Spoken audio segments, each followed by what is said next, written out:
The soft hum of the refrigerator was the only sound breaking the silence in Damien Blackwell's penthouse.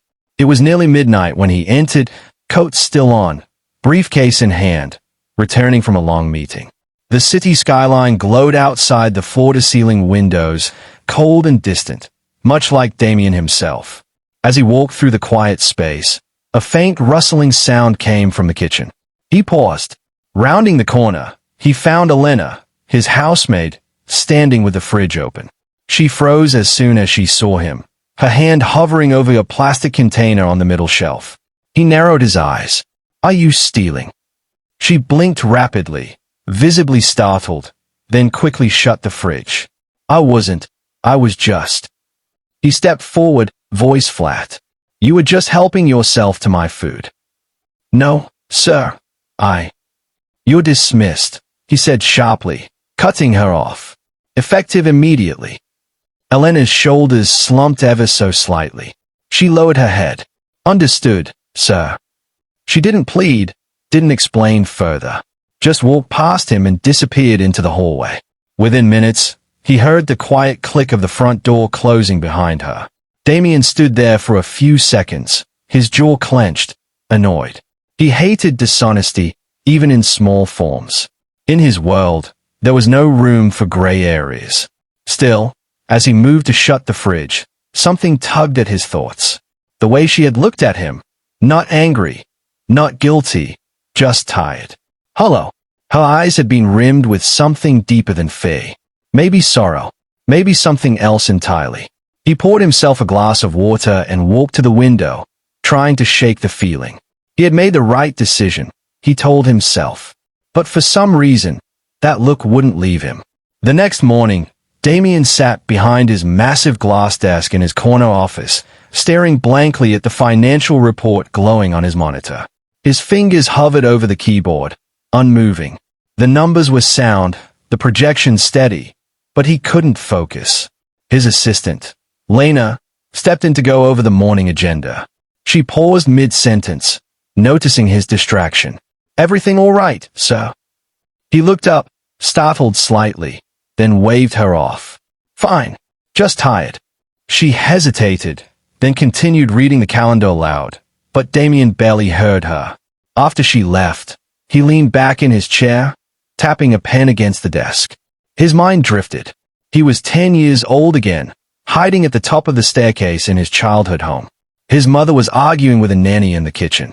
The woman had taken leftover bread and fruit to bring home. His mother had been furious. "If you needed food, you should have asked." "We don't tolerate dishonesty," she had said coldly. Damien remembered how the nanny had cried as she packed her bag. He remembered standing beside his mother, nodding silently, accepting the rule that those who served must never cross the invisible line. The memory dissolved, and he sat upright, frowning. He pulled up Elena's file on his laptop to finalize her dismissal. Standard process: terminate access cards, cut the final check, archive records. But as he scanned her profile, something stood out. Under address, there was no street listed, only a P.O. box. Damien paused. Odd. Most employees gave full addresses. It was a requirement, wasn't it? He stayed at the screen, then clicked away. It wasn't his concern. People were allowed their privacy. Maybe she moved around a lot. Maybe she preferred anonymity. Still, something about it nagged him. Later that day, he called Mrs. Patel from his private line. "Elena's gone. Please start searching for a replacement." There was a pause on the line. "So, do you want someone temporary or full-time?" "Full-time. Quiet. Efficient." Mrs. Patel gave a soft sigh. "Understood."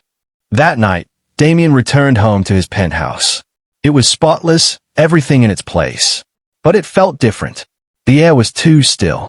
The silence had a hollowness to it. No gentle humming from the kitchen. No faint footsteps padding across the marble floor. Just space. Perfect, polished, and cold. For the first time in a long while, the house didn't feel like solitude. It felt like absence. The soft hiss of onions sautéing in the pan filled the kitchen with warmth. Mrs. Patel moved with practiced grace, preparing Damien's usual dinner, grilled salmon with steamed vegetables. She didn't speak at first, letting the familiar rhythm of cooking settle the space. Damien sat at the breakfast bar, nursing a glass of scotch and scrolling through news headlines on his tablet. But his mind wasn't really on the screen. As she stirred the pan, Mrs. Patel glanced over and spoke casually, almost as an afterthought. "Did you speak to Elena before she left?" Damien looked up, caught off guard. "No," he replied curtly. "She was in the fridge. That's all I needed to know." Mrs. Patel didn't respond right away. She placed the lid on the pan, then turned to face him, drying her hands with a towel. Her tone remained even, but her words carried quiet weight. "She wasn't stealing, you know." Damien frowned. "You don't know that." Mrs. Patel gave a small, knowing smile. "I know Elena. She was checking expiry dates. She always did, especially on Fridays." "Fridays?" "She had a habit," Mrs. Patel said, returning to the stove. "Every Friday, she'd gather the containers of leftover food from the week, nothing spoiled, just close to the date, and take them somewhere."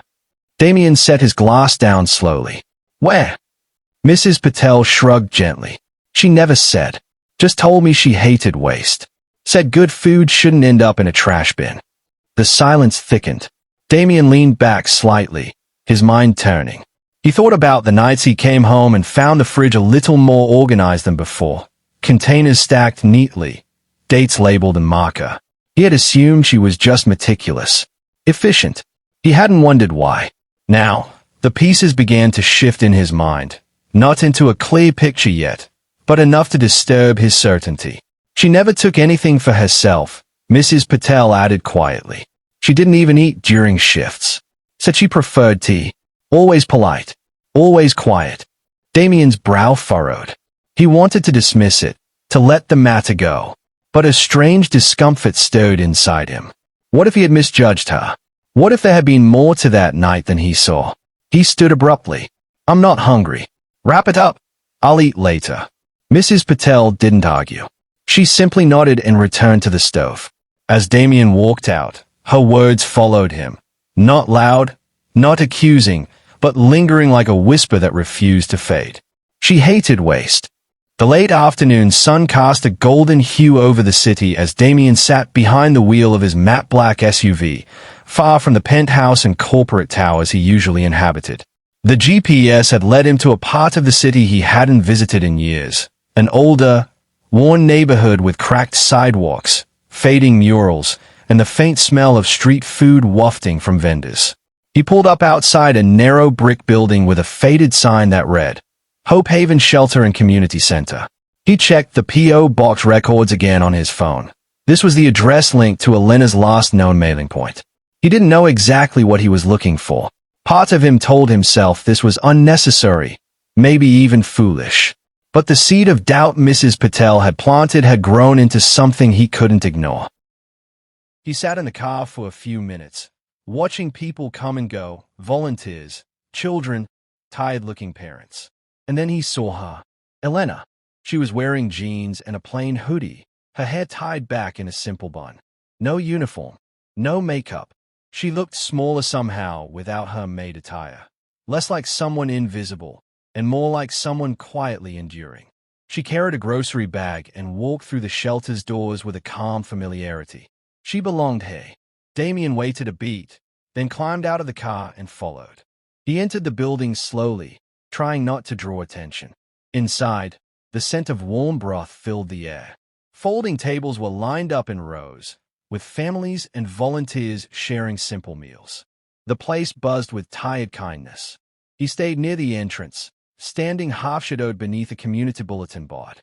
From there, he spotted Elena behind the serving line, ladling soup with focused care. Then a voice rang out from the other side of the room. "Elena, Maya's fever came back." Elena's head snapped up. A woman approached with urgency, holding the hand of a young girl bundled in a sweater. The girl's face was pale, her cheeks flushed with fever. She coughed into the crook of her elbow. Damien watched as Elena rushed out from behind the counter, her composure breaking. She dropped to her knees beside the girl. "Mija, are you okay?" she whispered, pressing her hand to the child's forehead. The girl, maybe 7 or 8, leaned against her. "I'm cold, Mama."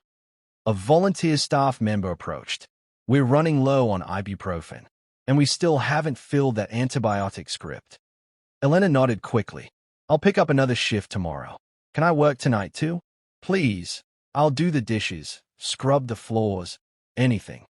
The volunteer hesitated, then nodded. "Of course." Damien stood frozen. The noise around him blurred. All at once, he understood. Elena hadn't been stealing. She had been surviving. The food wasn't for herself.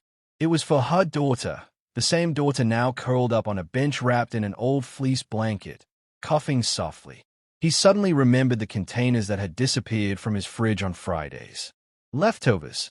Nothing valuable to him. But for them, everything. His throat tightened. Shame crept in like a wave, heavy and undeniable. Elena had risked everything to feed a sick child, and he had thrown her out with a cold command and never looked back. He turned and walked out of the shelter without a word, the noise of the street rushing back in around him. Inside his chest, something cracked open. The next morning, Damien returned to the shelter, but not as himself. He dressed down, wore glasses, and introduced himself at the front desk as Mr. Raymond, a local entrepreneur interested in making a small donation. The staff welcomed him warmly and ushered him into a modest office tucked behind the kitchen. The space was simple: chipped desk, corkboard pinned with children's drawings, and a donation jar half full of coins. Across from him sat Marlene, a middle-aged social worker with tired eyes and a steady presence. "Thank you for considering support," she said with a kind smile.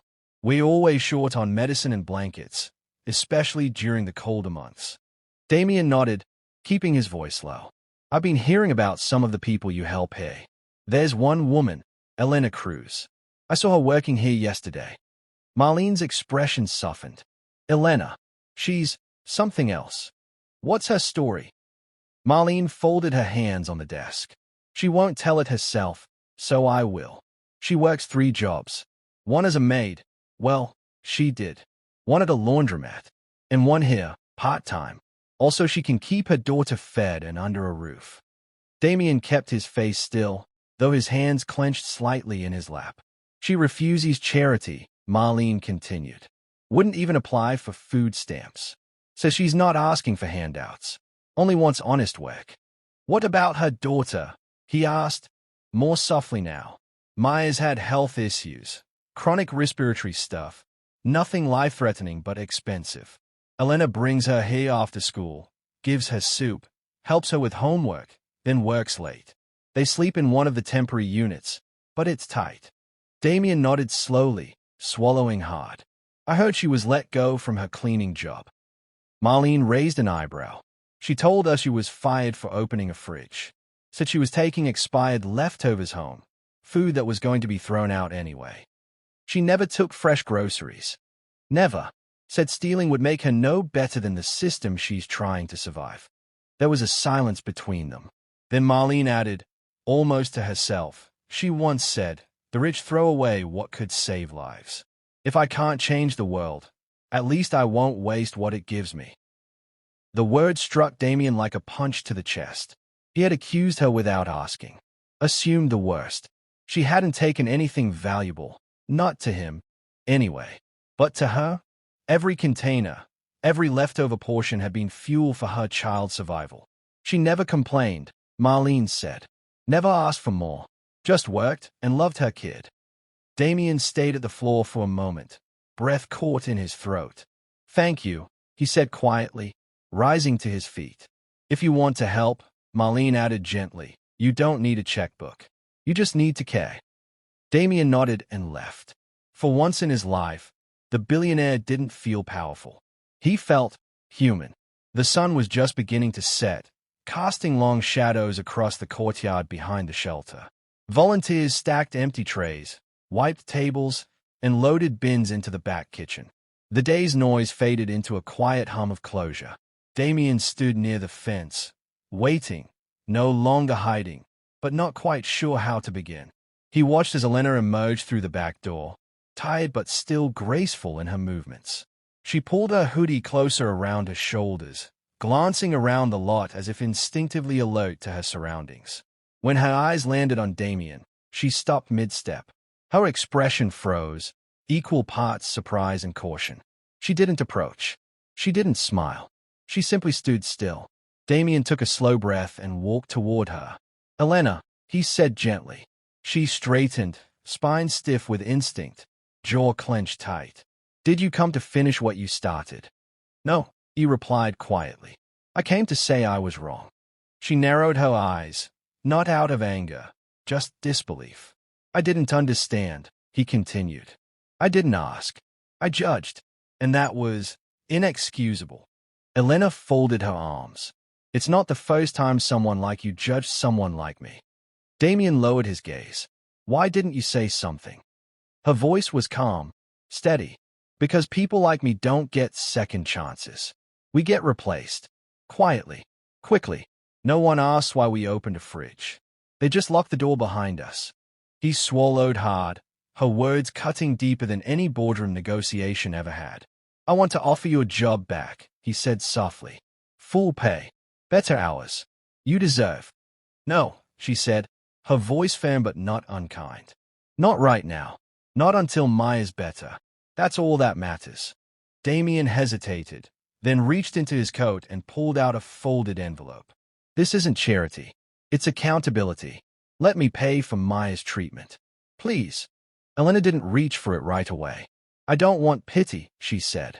"It's not pity," he answered. "It's the least I can do." She studied him for a long moment, searching for the catch. Finally, she took the envelope, slowly, carefully, as if unsure whether it might disappear. "I'll pay it back," she whispered. "You already have," he said. "You paid it every time you went without, so she didn't have to." For the first time, her expression softened. Just slightly. The wall between them didn't fall completely, but a door opened, just enough for hope to step through.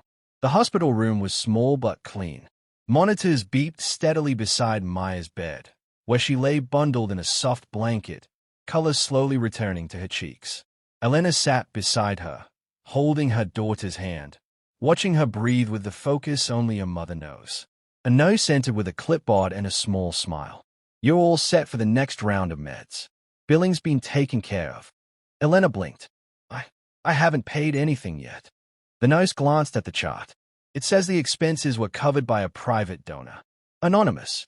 Elena's lips parted slightly, but she said nothing. She looked toward the window, where the city stretched far into the horizon. Somewhere out there, she knew exactly who the donor was, but she chose not to name him. Gratitude lived deeper than words. Back in his penthouse, Damien stood in the kitchen, not in his suit, not on a call, but in an apron, sleeves rolled up. He inspected every shelf in the fridge, every drawer, every label. Then he picked up his phone. By the end of the week, every Wilder-owned property had received a new directive. All unused, unspoiled food must be documented and delivered to local shelters before waste disposal. No exceptions. It wasn't just about image. It wasn't about branding. It was about conscience. The same week, Damien quietly signed up to volunteer under the name Daniel B. at the Hope Haven shelter. No press, no staff, just himself. He arrived early, stacked boxes of canned goods, wiped tables, swept the floors. No one gave him special treatment. And for the first time in years, he didn't expect any. One afternoon, as he helped unload a shipment, a little voice called out behind him. "That's the man who brings the good apples." He turned and saw Maya standing in the doorway, her face brighter, her energy returned. Elena stood beside her, arms crossed, watching. She gave him a slight nod, more than acknowledgement, less than forgiveness, but filled with meaning. He nodded back. Every movement forward was quiet, humble, but it was movement nonetheless. And redemption, he was learning, didn't require grand gestures. Sometimes, it just started with showing up and staying. A month had passed. The air had turned warmer, spring whispering its way into the city skyline. Damien's penthouse, once sterile and silent, now carried the soft scent of freshly baked bread and simmering spices. Mrs. Patel was in the kitchen, humming an old tune as she stirred. But this wasn't a usual night. The long dining table had only 3 settings: plates laid out with care, cloth napkins folded neatly, and a small vase of wildflowers in the center. Damien himself had set the table, his tie loosened, sleeves rolled, fingers a little clumsy but proud. The doorbell rang. He opened it to find Elena and Maya standing there. Elena wore a simple navy dress, her hair down for the first time he'd seen it. Maya clutched a small stuffed rabbit and bounced excitedly on her toes. "Good evening," Elena said, a touch formal but soft. "Welcome," Damien replied, stepping aside. As soon as they entered, Maya ran toward the floor-to-ceiling windows, mesmerized by the sea of city lights below. "It's like the stars came down to play," she whispered. Damien smiled. Mrs. Patel peeked out from the kitchen and waved warmly. "Dinner's almost ready." They sat down together for the first time, not as employer and employee, not as donor and recipient, but simply as people. They shared stories between bites of pena masala and jasmine rice. Maya talked about her school project, Elena about a poem she'd written when she was 12, and Damien, awkward at first, told a rare story about burning toast at age 15 and setting off every alarm in his mother's mansion. Laughter came easy. So did the comfort. As they sipped tea after dessert, Damien cleared his throat. "I've been thinking about starting a foundation. For single mothers. For women who fall through the cracks." Elena looked up. "I want you to help me lead it," he continued. "Not just as a face, but in design, in purpose. No red tape. Just real help." She set her cup down slowly. "I'll do it," she said, "but only on one condition." "Name it." "That it honors the quiet ones. The ones no one asks about. The ones who keep going without applause." Damien didn't speak immediately. He simply nodded. And in that moment, a mutual understanding passed between them. Not everything broken could be undone, but something better could still be built. Together. And at this new table, set not with silver but with sincerity, trust had returned. Not loud, not perfect, but whole. Morning sunlight streamed through the tall windows of Damien's kitchen, bathing the marble counters in a soft, golden glow. The once sterile space now felt lived in, warm, breathing, human. Damien moved slowly through the quiet, still in his robe, his hair slightly tousled. He opened the fridge, expecting nothing special. But there, on the second shelf, neatly placed among organized containers, was a small dish sealed tight with a handwritten label. "For Maya, Thursday lunch." The handwriting was familiar, Elena's, careful and deliberate. Beneath the note was a small container of homemade lentil stew, the kind Maya loved. Next to it, a juice box and a folded napkin with a sun doodled in the corner. Damien stayed at it for a long moment. Not because he was surprised, but because of what it now represented. Elena wasn't just back in his house. She was trusted. She now supervised a team of new household staff, not as a maid, but as a leader.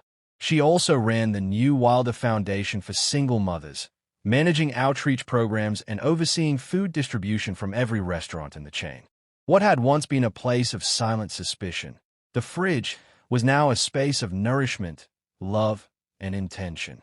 Behind him, laughter echoed. He turned to see Maya at the kitchen table with Mrs. Patel, both giggling as they shaped pancake batter into stars and animals. Maya clapped as one came out looking vaguely like a bunny. Elena stood nearby, arms crossed, smiling softly. Damien looked back at the fridge one last time, then gently closed the door. The sound was soft, final, and full of peace. And as the screen faded to black, or the narration began, the final words settled into the heart of the story. He fired her for opening a fridge, but when he opened his eyes, it was her truth that thawed the ice around his heart.